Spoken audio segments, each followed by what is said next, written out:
Hello students, welcome again. आज की अपनी इस क्लास में हम डिस्कस करेंगे boundary conditions for two perfect dielectric materials. हमने डाइलेक्ट्रिक मटेरियल की बेसिक प्रॉपर्टीज़ और उसके डिफरेंट फीचर्स की क्या पोलराइजेशन रहेगा, क्या उसकी रिलेटिव परमिटिविटी रहती है और किस तरीके से नेट डाइपोल मोमेंट जो है वो पोलराइजेशन में कन्वर्ट होता है, वो अपने प्रीवियस वीडियो में बहुत डिटेल में पढ़ लिया है। तो उसी कंटिन्यूटी में आज हम दो अगर डाइलेक्ट्रिक मटेरियल्स एक कॉमन बाउंड्री अगर शेयर कर रहे हैं तो वो इलेक्ट्रिक फील्ड को किस तरीके से इन्फ्लुएंस करेंगे, इलेक्ट्रिक फील्ड उनमें उस कंडीशन में किस तरह से मॉडिफाई हो जाएगा, उसे डिटेल में पढ़ते हैं। ठीक है, तो अगर हम ये एक केस डिस्कस करते हैं जिसमें दो डाइलेक्ट्रिक मटेरियल्स है। रेड डॉटेड जो रीजन है वो रीजन 2 है विद द परमिटिविटी एप्सिलॉन 2।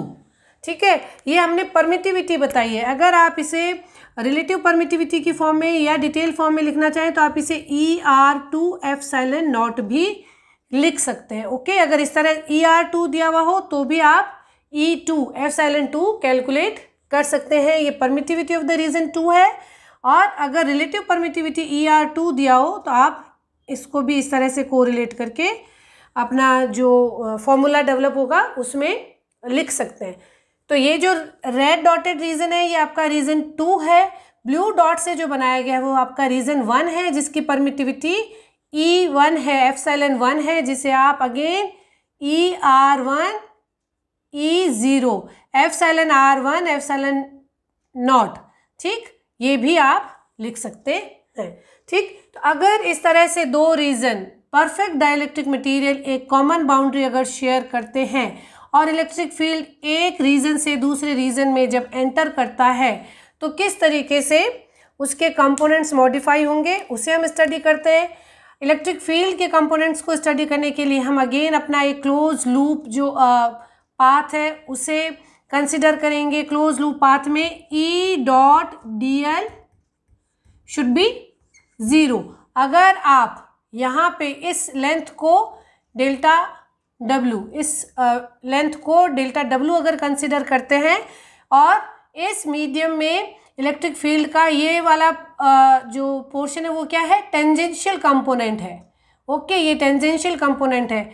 आप इसे लिखेंगे ET1 डेल्टा W और ये जो आपने हाइट कंसिडर की है वो डेल्टा H नॉर्मल कंपोनेंट के अलॉन्ग आपने इसे कंसिडर किया है। If delta H tends to 0 आप इसे ऐसे लिख सकते हैं ET1 डेल्टा W माइनस, आप इधर चले, ET2 delta W will be 0 if delta H tends to 0 इस क्लोज पाथ के लिए। ठीक है, हम बाउंड्री के पास कंसिडर कर रहे हैं ना, इसलिए हम इस हाइट को ऑलमोस्ट 0 के पास कंसिडर अगर करें तो ये क्लोज लूप का आपका इक्वेशन हो जाएगा। And what does it say, it says ET1 will be equals to ET2।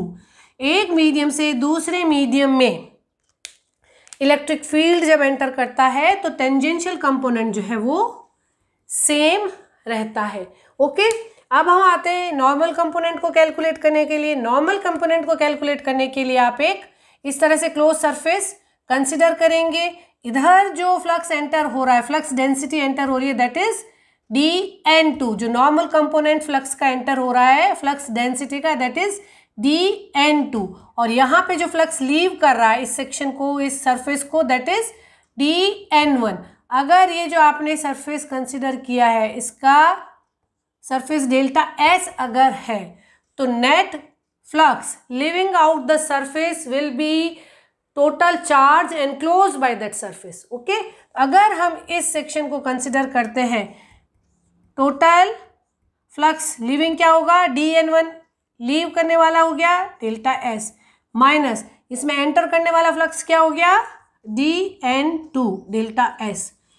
अगर ये इस सरफेस को लीव करने वाला flux, total flux dN delta S, ये है फ्लक्स डेंसिटी इनटू सरफेस, तो ये हो गया टोटल फ्लक्स जो इसे यहाँ से बाहर आ रहा है, dN2 इंटू डेल्टा S, ये हो जाएगा टोटल फ्लक्स जो इसमें एंटर हो रहा है।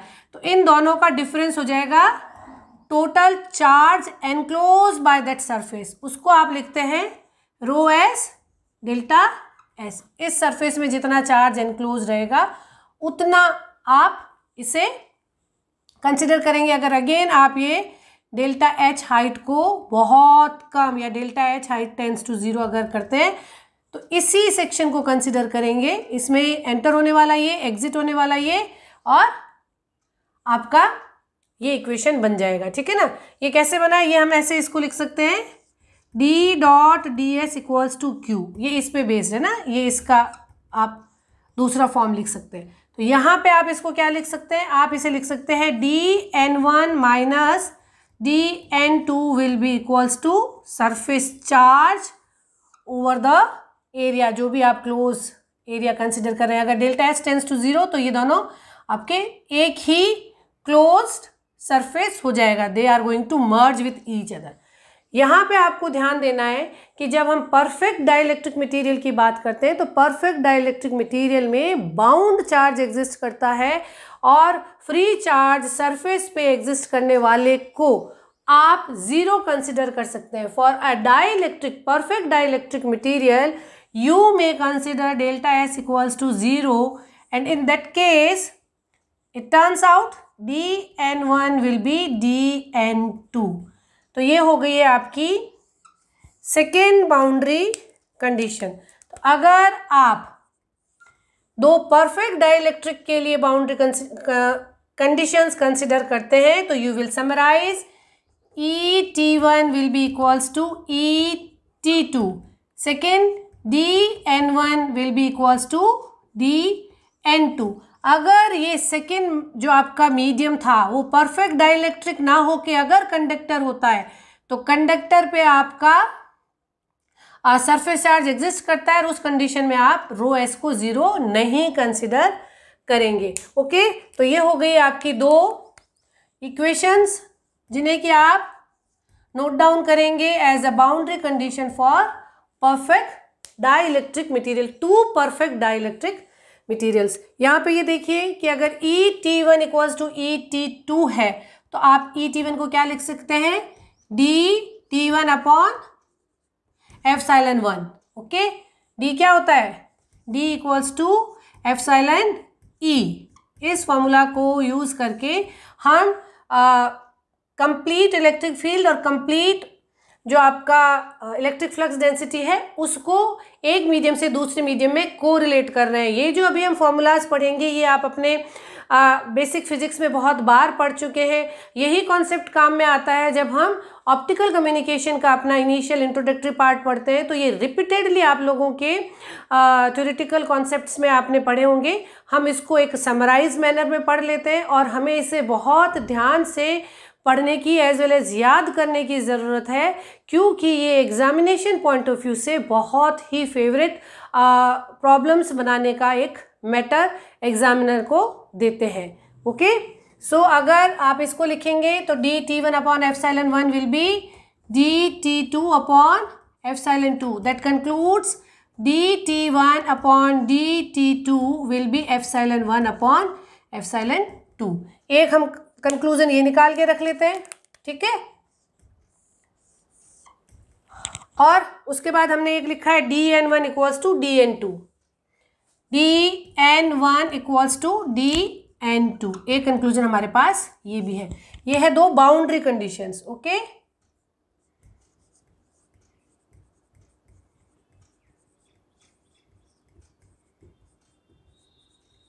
Boundary conditions in the case of two perfect dielectric।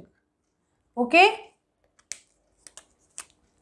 इसे आप अपने जहाँ पे भी आपके नोट्स बना रहे हैं उसको आप हाईलाइटेड और बड़े फॉन्ट में लिख सकते हैं। You can revise them very quickly. अब हम आते हैं इन सब जो हमारे नॉर्मल और टेंजेंशियल कंपोनेंट्स हैं उनको कोरिलेट करने के लिए कि किस तरीके से जब एक मीडियम से दूसरे मीडियम में फ्लक्स डेंसिटी या इलेक्ट्रिक फील्ड एंटर करेगा तो वो किस तरह से मूव करेगा, किस तरीके से उसमें चेंजेस आएंगे, तो उनको हम डिटेल में पढ़ लेते हैं। यहाँ पे आप देखिए, मान लीजिए कि आपका ये D2 फ्लक्स डेंसिटी D2 थी और ये नॉर्मल के साथ θ2 एंगल बना रही थी रीजन 2 में। ओके, रीजन 2 में, और ये आपका रीजन 1 है।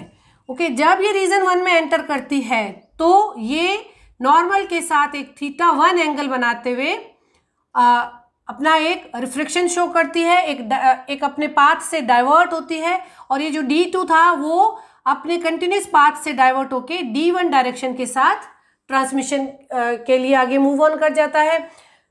तो अब ये जो टेंजेंशियल और नॉर्मल कंपोनेंट्स है वो किस तरह से मॉडिफाई हुए उन्हें हम समराइज कर लें। यहाँ पे ये देखिए कि ये D2 है, electric flux density in region 2, और ये है इसका नॉर्मल कंपोनेंट DN2, और ये है इसका टेंजेंशियल कंपोनेंट DT2।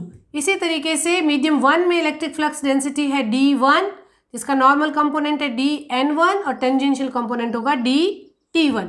अगर आप इस डिटेल डायग्राम में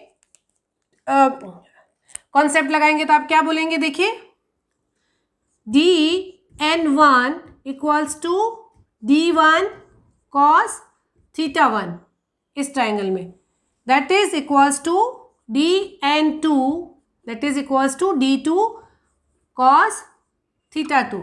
That can conclude DN1 upon DN2 will be equals to D1 by D2 cos θ1 by cos θ2।